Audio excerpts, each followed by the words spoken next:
குழந்தைகளுக்கு ஆசீர்வாதம் கொடுத்து கொண்டே இருங்கள்.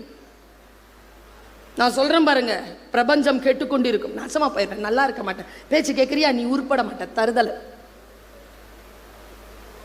உன் மேல நம்பிக்கை வச்சிருக்கேன்ப்பா. காலம் உனக்கு சில சோதனைகளை தந்திருக்கு, நீ வெற்றி பெற்று வந்துருவேன்னு நம்புறேன்டா ராஜா. சரி பண்ணிக்கோ, அம்மா இருக்கேன், சரி பண்ணிக்கோ. நம்பிக்கை கொடுத்து பாருங்க. அப்பா சொல்வார், அந்த சிம்னி விளக்கு இருக்குல்ல, அதனுடைய தீபம் இருக்குல்ல, அது காற்றால் அணைஞ்சிரும் சொல்லிட்டு நம்ம சிம்னி போடுவோமா? ஒரு தீபம் இருக்கான், அதுக்கு காற்றே சிம்னியா வந்து உட்கார்ந்துட்டு இருக்கான். அந்த தீபத்தை யாரால் அழிக்க முடியும்? அதற்கு தான் இறையருள் இருக்கிறது. தோற்று போன எனக்கு அப்பா சொன்னது இதுதான், எது உன்னை அழிக்குமோ அது உன்னை காக்கும். அடுங்கிறேன் நான்.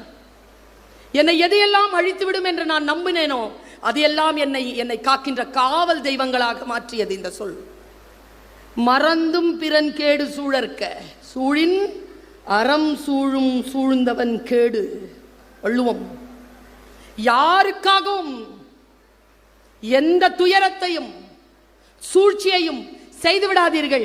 ஏனென்றால் நீங்கள் சூழ்ச்சி செய்தால், யாருக்கு நீங்கள் சூழ்ச்சி செய்கிறீர்களோ அவர்களுக்காக அறம் உங்களுக்கு சூழ்ச்சி செய்ய தொடங்கிவிடும். என்ன சொல் பாருங்க, நான் ரெண்டுத்தையும் சேர்த்து சொல்றேன். இப்ப விருதுநகர் போயிருந்தேன். ஐஏஎஸ் ஜெயசீலன் சார் பெரிய ஒரு மீட்டிங் நடத்தி இருந்தார். எல்லாருமே தன்னுடைய டிஷர்ட்ல போட்டு இருந்த வார்த்தை என்ன தெரியுமா? ஒரு குறள் தான், இலர் பலராகிய காரணம் நோற்பார் சிலர் பலர் நோலாதவர். நிறைய பேர்கிட்ட இல்ல. ஏன் இல்ல? சில பேர் தான் உழைச்சிட்டு இருக்கிறான், பல பேர் சும்மா இருக்கிறான்.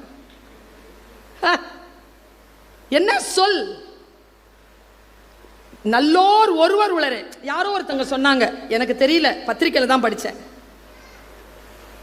10 பேர்ல 7 பேர் கெட்டவங்களா இருக்கிறாங்கன்னு. எந்த துறையை எடுத்தாலும். நான் சொல்லவா? ஆசிரியர்களில் கெட்டவர்கள் இருக்கிறார்கள், காவல்துறையில் கெட்டவர்கள் இருக்கிறார்கள், பெற்றோர்களில் கெட்டவர்கள் இருக்கிறார்கள், அதிகாரிகளில் கெட்டவர்கள் இருக்கிறார்கள், அரசியல்வாதிகளில் கெட்டவர்கள் இருக்கிறார்கள். இருந்தாலும் இந்த உலகம் வாழ்வதற்கு ஒரே ஒரு ரகசியம்தான், நல்லோர் ஒருவர் உளரேல் அவர் பொருட்டு எல்லோருக்கும் பெய்யுமாம் மழை. நல்லவன் ஒருத்தர் இருக்கான் பாருங்க, அவனுக்காக நாம் வாழ்க்கையை சரி செய்து கொள்ளலாம். நம்பிக்கையோடு இருங்கள். புத்தகத்தை கையில் எடுத்துக் கொள்ளுங்கள். படித்துக் கொண்டே இருங்கள். படித்துக்கொண்டே இருக்கின்ற பொழுது எதையெல்லாம் படிக்க வேண்டும், எதையெல்லாம் பரப்ப வேண்டும், எதையெல்லாம் படிக்கக்கூடாது, எதையெல்லாம் பரப்பப்படக்கூடாது என்கின்ற தெளிவு நமக்கு வரும். குழந்தைகளுக்கு சொல்லிக் கொடுங்கள். கையிலே இத்தகைய கேட்ஜெட்ஸை வச்சுட்டு போறது இல்லப்பா பெருமை. நல்ல புத்தகத்தை கையில் எடுத்துட்டு போ, அந்த தலைப்பை பார்த்து இந்த உலகம் மிரளட்டும் என்று சொல்லிக் கொடுங்க. கையில் புத்தகம் வைத்திருக்கக்கூடிய குழந்தைக்கு இருக்கக்கூடிய அறிவு, தெளிவு, ஆற்றல், அழகு, செல்வம், உயர்ப்புகள், செல்வாக்கு, இது படிக்காதவர்களுக்கு கிடைப்பதே இல்லை. நான் படிப்பு என்று சொல்லுவது வாசிப்பை. நான் சிறிய வயதில், உன் வயதில் படிக்க தொடங்கினேன். உனக்கு என்ன வயது இருக்கும்? 12, 13, 14 வயது. உன் வயதில் நான் படிக்க தொடங்கினேன். இதோ 35, 40 ஆண்டுகள் கழித்து இத்தனை பேர் சொல்லுவதற்கு, கேட்பதற்கான சொற்களை இந்த வாய் பெற்றிருக்கிறது என்றால் வாசித்த இந்த கண்களும் இந்த காதுகளும் இந்த புத்தியும் தான் காரணம். தானாக எதுவும் வராது, வாசிப்பதனால் வரும். சிட்டுக்குருவியை போல் சிறகு விரித்தேன். விரிய விரிய தெரிந்தது நான் சிட்டுக்குருவி இல்லை, நான் ராஜாளி. படித்ததனால் வந்த கர்வம், படித்ததனால் வரக்கூடிய கர்வம். பென்சிலில் தான் தொடங்கினேன். இன்றைக்கு கிரீன் இங்க்ல சைன் பண்ணிட்டு இருக்கேன். நான் அடுத்த முறை உங்களை சந்திக்கின்ற பொழுது என் கிரீன் இங்க் பென்ல இருக்கக்கூடிய கிரீன் இங்க்குக்கு இன்னும் கொஞ்சம் அதிகாரம் கூடியிருக்கும்.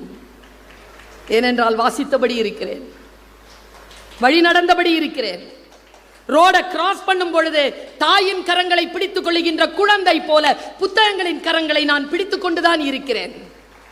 பூட்டிய இருப்பு கூட்டின் கதவு திறக்கப்பட்டது. சிறுத்தைய வெளியில் வா. எலியென உன்னை இகழ்ந்தவர் நடுங்கிட புலியென செயல் செய்ய புறப்படு வெளியே. நம்பினை இருளினை விளக்க செம்புட்பறவையே சிறகை விரி, எழு, பற, வானம் காத்திருக்கிறது. அங்கே சந்திப்போம். வாய்ப்புக்கு மகிழ்ச்சி. வணக்கம்.